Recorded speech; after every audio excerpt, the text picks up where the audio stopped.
Judith Omondi, Ramogi TV. Nyakoro Ramogi kori winjo ni ok biluonge ni CBC, iboluonge ni CBE, Material Competence Based Education. Kadhi nyime yangore ni okumba mar thieth mar SHA onge kod oteku mar kauting mar jopuonj duto mapacho ka korka chenro mag siro thieth. Moyangore twake kinjata tije maduol ma TSC kod komiti mar od bura marango chenro mag somo Nancy Macharia. Macharia wacho ni SHA onge kod mise motegno mar kauting mar jopuonj duto mapacho ka bende okosebedo mayot ne TSC yudo kambi achiel manyalo miyo jopuonj duto okumba mar thieth. Anthony Achayo ni kod ler. Jopuonj mapacho kae osabedo ka ywak ewi midhiero ma giyudo ka gichopo osiptende mondo timnegi thieth.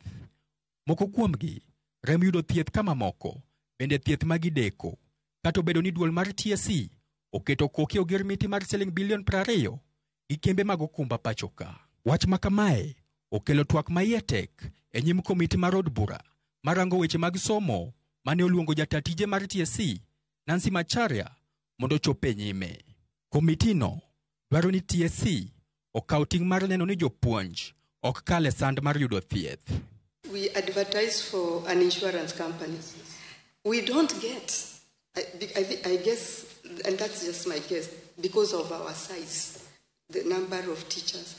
No one insurance tenders at all. They tendered as a consultant with Minet as the lead. And that's the best we could get. Macharia onyiso komitino ni osabedo matek mar yudo kambi okumba achiel manigi nyalo mar kawo ting' mar jopuonj duto makwan gi 360 e Kenya mangima. Bende owacho ni giseyudo pek e temo sayo jopuonj mondo donjo okumbano mar thieth mar SHA ni mar tend okumbano bende wacho ni onge mise motegno manyalo tayo kaka irwako jopuonj e okumbano.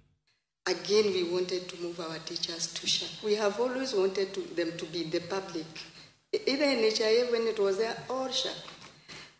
We had a meeting. And I remember again you asked me this question and I brought that letter to this committee. We went there. And they said they didn't have enough structures. Macharia ywago nok mar pesa ma owacho ni nyalo konyo siro thieth mar jopuonj duto e bwo okumba mar thieth.